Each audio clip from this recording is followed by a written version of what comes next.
નમસ્કાર. શું કોઈ કામમાં તમારું મન નથી લાગતું? એવું બને છે કે તમે કોઈ કામ કરવા બેસો છો અને કંટાળો આવી જાય છે.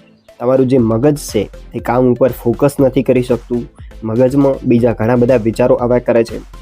તો આપણે આ જ પ્રોબ્લેમનું સોલ્યુશન જોઈશું એક જબરદસ્ત પુસ્તક ધ ફ્લોમાંથી એક વાર્તાની મદદથી. So let's start. તો સૌપ્રથમ જોઈએ, શું તમારી જોડે ક્યારેય પણ આ અનુભવ તમને થયો છે કે તમે કોઈ કામની અંદર કે કોઈ રમત રમી રહ્યા છો અને તેમાં એટલા ખોવાઈ ગયા કે તમને ખબર જ ના રહી કે સમય ક્યાં જતો રહ્યો, સાથે જ તમને ખૂબ મજા આવી તે કામ કે રમતની અંદર. તો આવું જ કંઈક થાય છે જ્યારે આપણું આ જે મગજ છે તે ફ્લો સ્ટેટ નામની એક સ્થિતિ છે તેમાં જઈને કામ કરે છે. ત્યારે એવું બને છે કે કામની અંદર આપણું મગજ એટલું ડૂબી જાય છે કે તમને ભૂખ તરસ લાગતી નથી, સમયની ખબર નથી રહેતી, તમારા શરીરનો અનુભવ પણ નથી રહેતો, કારણ કે તમારું જે ધ્યાન છે તે આખું કામની અંદર ડૂબી ગયું છે અને તમારા મગજમાંથી વિચારોનું અસ્તિત્વ ખતમ થઈ ગયું છે. કર્તા અને કર્મ એક થઈ જાય છે, મતલબ કે કામ ઓટોમેટિક થવા લાગે છે, શરીરનું ભાન નથી રહેતું, માત્ર ને માત્ર કામ રહી જાય છે. તો ભગવદ્ ગીતાનું જે સ્ટેટમેન્ટ છે, કામ કરો ફળની ચિંતા કર્યા વગર, એ ફ્લો સ્ટેટની મદદથી સાકાર થઈ શકે છે. તો આ એવી સ્થિતિ છે જ્યારે તમે ખુદને કામ કરતા રોકી નથી શકતા. એક તો એવી સ્થિતિ હોય છે કે તમને કામ કરવાનું મન નથી થતું, પરંતુ ફ્લોમાં ગયા બાદ તમે કોઈ કામ કરતા ખુદને રોકી શકતા નથી. આ સ્ટેટમાં, ફ્લો સ્ટેટમાં કાર્ય કરવાની તમારે જે મગજ છે તેની ક્ષમતા ઘણી બધી વધી જાય છે. જે કામ 5 દિવસમાં પૂરું થઈ શકે એ કામ તમે એક જ દિવસમાં પૂરું કરી શકો છો. કોઈ ક્ષેત્રની અંદર માસ્ટર બનવું હોય તો એવું કહેવાય છે કે 10,000 કલાક એ ક્ષેત્રની અંદર પ્રેક્ટિસ કરવી પડે છે. પરંતુ જો ફ્લો સ્ટેટમાં જઈને તમે એ કામ કરો છો તો આ સમય અડધો એટલે કે 5,000 કલાક થઈ શકે છે અને તમે 5,000 કલાકમાં કોઈ પણ ફિલ્ડમાં પ્રેક્ટિસ કરીને માસ્ટર બની શકો છો. તો હવે સમજીશું એક વાર્તાની મદદથી અલગ અલગ સ્ટેપમાં કે કઈ રીતના આ વસ્તુ શક્ય બને છે. તો રિયા નામની એક છોકરી હોય છે જે ભણવામાં ખૂબ જ હોશિયાર હોય છે, પરંતુ અમુક સમય પછી તેને મોબાઈલની લત લાગી જાય છે અને ભણવામાંથી તેનું ધ્યાન ઓછું થઈ જાય છે. એક સમય એવો આવે છે જ્યારે તે ગણિત વિષયમાં નપાસ થાય છે. તેને ખૂબ દુઃખ થાય છે. એના જે શિક્ષક છે તેને મહેનત કરવાનું સમજાવે છે, જોડે જ તેને ફ્લો સ્ટેટ વિશે જણાવે છે અને રિયા ત્યારબાદ ફ્લો સ્ટેટમાં જવા માટે કામે લાગી જાય છે. તો લેટ્સ સ્ટાર્ટ. સ્ટેપ 1 છે ક્લિયર ગોલ નક્કી કરો. રિયા ગણિતના બધા ચેપ્ટરને ટોપિકમાં વહેંચી દે છે અને દરરોજનો એક ટોપિક નક્કી કરે છે અને એ ટોપિકમાંથી પણ તે સ્પેસિફિકલી 10 કે 20 દાખલા સોલ્વ કરવા તે નક્કી કરે છે. તમારે પણ તમારા મગજમાં ક્લિયર નાનો ગોલ નક્કી કરવાનો છે. તમે જે પણ કામ કરી રહ્યા છો આજના દિવસે એક્ઝેક્ટ આ કામ કરવાનું છે, રેડી, સ્પેસિફિક તમારા મગજમાં ક્લિયર હોવું જોઈએ, ત્યારે જ તમારું મગજ ડાયરેક્શનમાં જવાનું શરૂ કરશે.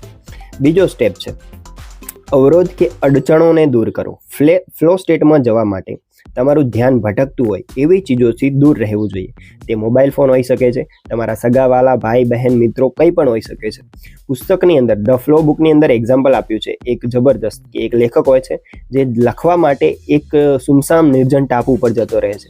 ત્યાં જે પણ મળે કે જોડે જે પણ વસ્તુઓ લઈ જાય તે ખાઈને પોતાનું સમય ચલાવતો હોય છે અને સમગ્ર ધ્યાન લખવામાં આપતો હોય છે. તમારે આટલું બધું કરવાની જરૂર નથી. તમારે શું કરવાનું છે, રિયા શું કરે છે, પોતાના ઘરથી દૂર એક ખાલી મકાન છે ત્યાં જતી રહે છે અને ત્યાં બેસીને વાંચે છે. તમારે પણ કંઈક એવું જ કરવાનું છે. ત્યારબાદ છે ત્રીજો સ્ટેપ, ફીડબેક મળવો જોઈએ. રિયા સતત ચેક કરતી રહે છે કે એના જવાબો સાચા પડી રહ્યા છે, તે જે દાખલા ગણી રહી છે તેની અંદર કે નહીં. તમે જોશો કે કોઈ રમત રમવાની તમને ત્યારે જ મજા આવશે જ્યારે એ રમતની અંદર પોઈન્ટ મળતા હોય, હાર કે જીતવાનું હોય તો જ તમને ઉત્સાહ આવે છે એ રમત રમવાનો, નહીં તો કંટાળો આવે છે. તો તમે જે કામ કરી રહ્યા છો એ કામને લઈને ફીડબેક તમને મળતો હોવો જોઈએ, ત્યારે જ તમારું મગજ વધુ ધ્યાનથી એ કામ કરી શકે છે. ચોથો સ્ટેપ છે 4% ચેલેન્જ. કોઈ કામ કે કોઈ રમત એકદમ સહેલી હશે તો કંટાળો આવશે અને ખૂબ અઘરી હશે તો તમને મન જ નહીં થાય એ કામ કરવાનું. તો તમારું મગજ ફ્લો સ્ટેટમાં જઈ શકે તે માટે જરૂરી છે કે તમે જે કામ કરી રહ્યા છો અને તે કામ કરવાની તમારી જે ક્ષમતા છે તે ક્ષમતાથી તે કામ 4% મુશ્કેલ હોવું જરૂરી છે. રિયા એક્ઝામ્પલની અંદર રિયા જોતી રહે છે કે એના દાખલાનું લેવલ તેની ક્ષમતાથી સતત વધારતી રહે છે, કઠિનમાં કઠિન દાખલા સોલ્વ કરતી રહે છે. ઉદાહરણ આપવું તો તમારે કોઈ પણ કામ તમે જે કરી રહ્યા છો એને 4% અઘરું બનાવીને કરવાનું છે. જેમ કે કોઈ વસ્તુ તમે હિન્દી કે ઇંગ્લિશમાં ભણી રહ્યા છો તો તમારે તેની નોંધ ગુજરાતીમાં લખવાની છે. આ રીતના તમે કોઈ પણ કામને 4% અઘરું બનાવી શકો છો. તે પછીનો 5મો સ્ટેપ છે સંપૂર્ણ ધ્યાન. આપણું જે મગજ છે એક સમયે 120 બીટ ઇન્ફોર્મેશનને પ્રોસેસ કરી શકે છે. જેમ કે ઉદાહરણથી સમજાવું, આ વિડીયો જોવા માટે તમારા મગજના 40 થી 50 બાઇટ ખર્ચ થઈ રહ્યા હશે, બરાબર. બીજા 20 થી 30 બાઇટની અંદર તમને ધ્યાન હશે તમારું શરીર શું કરી રહ્યું છે, આજુબાજુ શું ચાલી રહ્યું છે. બાકીના જેટલા બાઇટ છે એ બાઇટની અંદર મગજમાં બીજા વિચારો ચાલી રહ્યા છે. મતલબ કે જો તમારે સંપૂર્ણ ધ્યાન સાથે કામ કરવું હોય તો આ જે 120 બીટ છે તેમાંથી વધુમાં વધુ બીટ એ કામ ઉપર લાગી શકે તેવો પ્રયત્ન તમારે કરવાનો છે.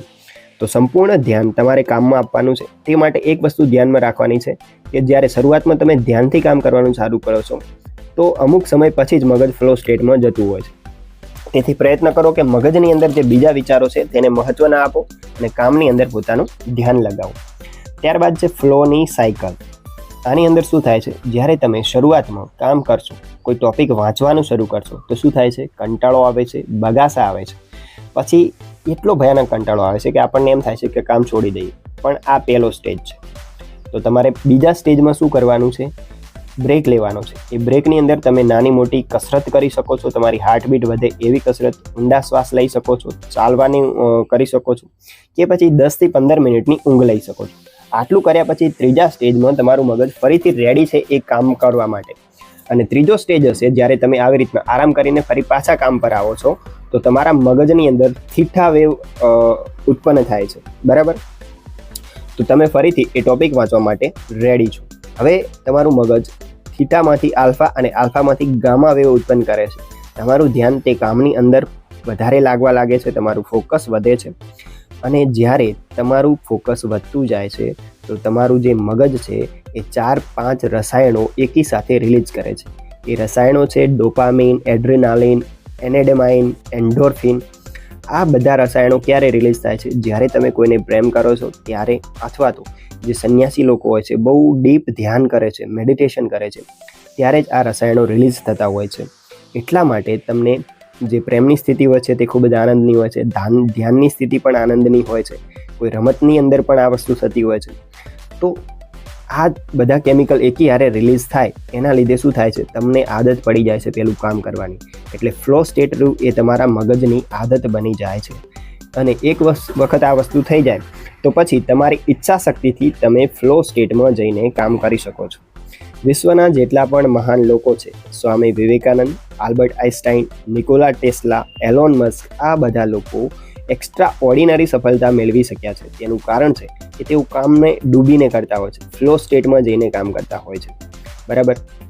તો આ વિડીયોની અંદર જે આપણે રિયાનું એક્ઝામ્પલ જોયું તે પણ આ જ રીતના કામ કરી અને ખૂબ જ સારી સફળતા મેળવે છે, ભણવામાં ખૂબ જ સારા માર્ક્સ મેળવે છે. સમરીની અંદર જોઈ લઈએ તમે શું શીખ્યા. આપણા મગજની અંદર ઘણા બધા વિચારો ચાલતા હોય છે. તો ફ્લો સ્ટેટમાં જવા માટે સૌપ્રથમ તમારા મગજમાં ક્લિયર ગોલ નક્કી કરો. તમારે જે કામ કરવાનું છે તે એકાંતમાં જઈ એ કામ ઉપર અમુક સમય આપો, 2 કલાક 3 કલાક. એ કામ જ્યારે પણ કરવાનું થાય એકાંતમાં જતા રહો 2 થી 3 કલાક. ફરી પાછા તમે લોકો સાથે આવી શકો છો, પરંતુ એકાંત જરૂરી છે. એકાંતમાં જઈને એ કામ કરો, બરાબર. એ ટોપિક વાંચો. જ્યારે તમે એ ટોપિક સ્ટાર્ટ કરશો તો સાયકલ આવશે, 4 સાયકલ છે. શરૂઆતમાં કંટાળો, બગાસા, કામ છોડી દેવાનું મન થાય એટલે શું કરવાનું, બ્રેક લેવાનો, ઊંઘ લેવાની. એ પૂરું થાય એટલે કામ ઉપર ધ્યાન લગાવવાનું. ધ્યાન લગાવશો, મગજ ઇન્ટરેસ્ટ લેશે, ફોકસ વધતું જશે, આલ્ફા, થીટા અને ગામા વેવ ઉત્પન્ન થશે, કેમિકલો રિલીઝ થશે અને તમારું મગજ ફ્લો સ્ટેટમાં જતું રહેશે, બરાબર. આ જે સ્ટેટ છે ત્યારબાદ શું સ્ટેપ હતો કે તમને ફીડબેક પણ મળતો હોવો જોઈએ કે તમે જે કામ કરી રહ્યા છો તે કઈ રીતના યોગ્ય થઈ રહ્યું છે કે નહીં. અને ત્યાર પછી જે કામ છે તે 4% મુશ્કેલ હોવું જોઈએ તમારી જે ક્ષમતા છે તેનાથી. તો જે પણ કામ કરી રહ્યા છો તેને 4% મુશ્કેલ બનાવતા રહો. આ રીતના તમે ફ્લો સ્ટેટમાં જઈ અને તમારા મગજની ક્ષમતા અનેક ગણી વધારી શકો છો અને કામને ખૂબ જ સારી રીતના કરી શકો છો. જો તમને વિડીયો સારો લાગે તો આવા જ વિડીયો માટે ચેનલને સબસ્ક્રાઇબ કરો.